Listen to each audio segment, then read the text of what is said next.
Canada का student visa 100% guarantee के साथ आप कैसे लगवा सकते हैं? ऐसी कौन सी चीजें हैं जिनका आपको पता होना चाहिए even if you are not applying for student visa, किसी और कैटेगरी में भी आ रहे हैं? तो आज जो मैं चीजें आपके साथ शेयर करने वाला हूं वो चीजें आपको हेल्प जरूर करेंगी। तो उसके लिए देखिए हमारे साथ आज की ये वीडियो।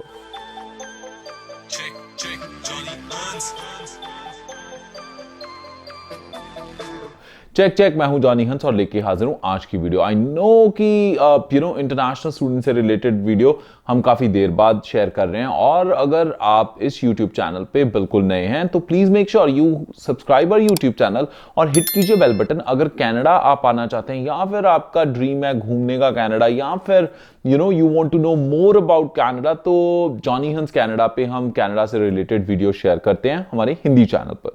और आज की इस वीडियो में हम बात करने वाले हैं कि कनाडा का जो स्टूडेंट वीजा है वो आप 100% गारंटी के साथ कैसे अचीव कर सकते हैं। 100 भी छोड़िए, 110% कर लीजिए अगर आप इन स्टेप्स को फॉलो करते हैं। और चीज कोई देखा जाए तो ये बहुत सारी कॉमन चीजें होती हैं जो बहुत ज्यादा कॉमन मिस्टेक्स बन जाती हैं, यानी ये चीज आपको पता होती है आप फिर भी गलती करते हो। सबसे पहली बात आती है कि आइल्स की।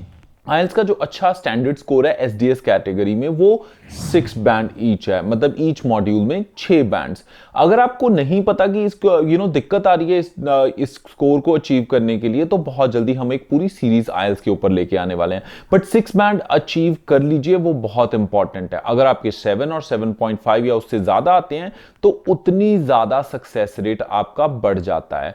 हमारी रिकमेंडेशन पर्सनली यही होगी कि गो फॉर आइल्स। अगर आपने प्रेपरेशन करनी है, पैसे लगाने ही है, then why wasting money and time उन चीजों पे जिनके केस में आप इफी रह जाते हो कि यार लग भी सकता है, नहीं भी लग सकता, इमिग्रेशन कैसे रिएक्ट करेगी पता नहीं। इनफैक्ट 2-3 महीने पहले तो इमिग्रेशन ने क्लियर लिख दिया था कि डुओलिंगो इज नॉट एक्सेप्टेबल।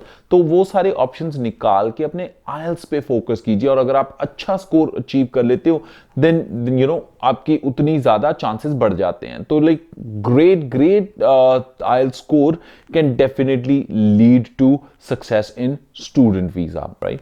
और ये अच्छा IELTS score by the way आपकी पीआर में भी हेल्प करेगा, जो मैं आगे जाके बताता हूं उन दोस्तों के लिए जो परमानेंट रेजिडेंसी पे आना चाहते हैं। अब दूसरी चीज जो इंपॉर्टेंट है वो है रेलिवेंसी ऑफ प्रोग्राम रेलिवेंसी एक इंपॉर्टेंट एस्पेक्ट है। अगर आप उसमें मार खा गए तो आपका वीजा रिजेक्ट हो सकता है। तो अगर आपने कुछ मेडिकल फील्ड में किया है, प्रोग्राम बिल्कुल सेम ना हो या फिर रिपीट ना हो, बट सिमिलर जरूर हो, जो कि दिखाए कि पॉइंट ए से पॉइंट बी का प्रोग्रेशन, कि यहां से अगर आप ये पॉइंट ले रहे हो और स्पेशली कनाडा में आ रहे हो खर्चा करके, then definitely there has to be a strong reason, objective और रेलिवेंसी जरूर होनी चाहिए। अगर आपको कंफ्यूजन है प्रोग्राम्स को लेके तो आप हमारी टीम को भी कांटेक्ट कर सकते हैं। हमारी वेबसाइट है checkcheckservices.com, या फिर आप हमें ईमेल के थ्रू भी कांटेक्ट कर सकते हैं apply@checkcheckservices.com। सो अब बढ़ते हैं हमारे थर्ड पॉइंट की तरफ।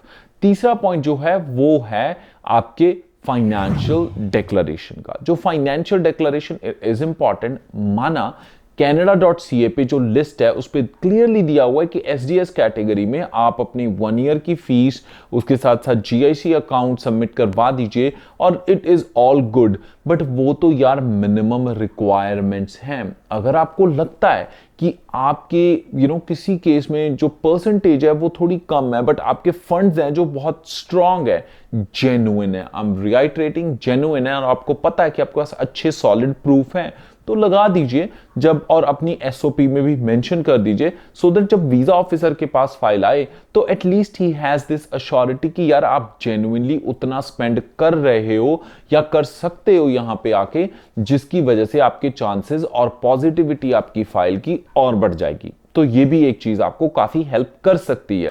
इसी चीज की चलते हुए अगर आपके पास अच्छी फाइनेंशियल स्ट्रॉन्ग बैकअप है या उसका प्रूफ है तो अपने पास रखिए, क्योंकि ये चीज आपको एयरपोर्ट पे भी पूछी जा सकती है। इवन जो डिफरेंट पीएनपी के थ्रू भी अप्लाई करते हैं तो उनके लिए भी सॉलिड फाइनेंशियल बैकग्राउंड होनी जरूरी होती है।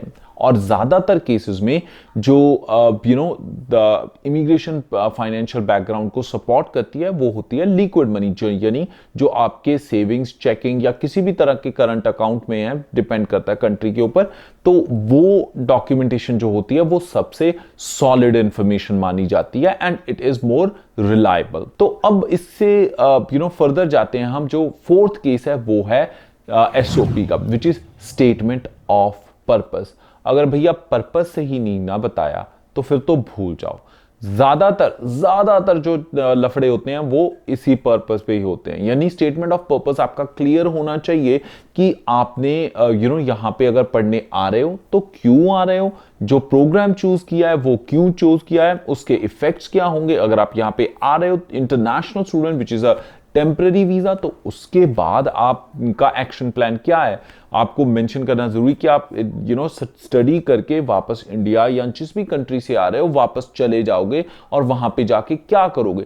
तो एक बिजनेस प्लान नहीं जैसे होता, बिल्कुल उसी तरह आपको एक पर्सनल अपना करियर प्लान देना होता है उनको, ताकि वो जो ऑफिसर है उसको रीड कर सके, क्योंकि यार वो आपके सामने तो बैठा नहीं है ना, आप उसके सामने बैठे हो, उसने वो आपका एसओपी ही स्टडी करनी होती है एंड दे वुड अंडरस्टैंड कि आप जेन्युइन स्टूडेंट हो, जिसे बोनाफाइड स्टूडेंट या कुछ भी कह सकते हो, या फिर आप नहीं हो।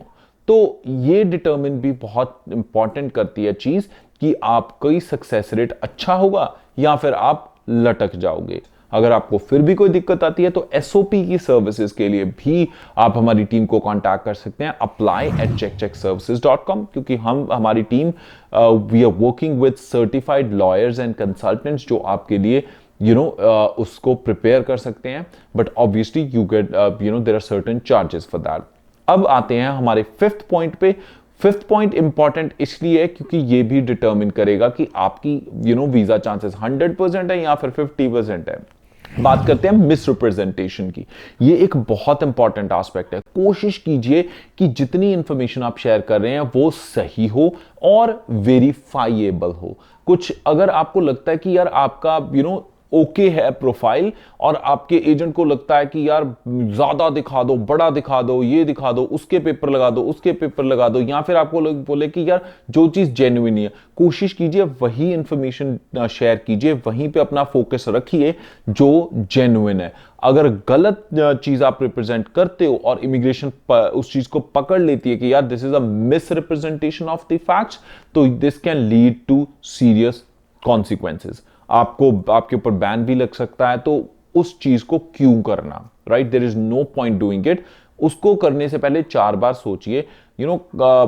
छोटी मोटी चीजें आपको अंडरस्टैंड, आपका गैप है, आपने काम किया है, उसको कैसे दिखाना है। देयर आर लाइक 10,000 वेज जो कि इंफॉर्मेशन को आप प्रेजेंट कर सकते हो, बट गलत बिल्कुल फॉल्सिफिकेशन कभी मत कीजिए।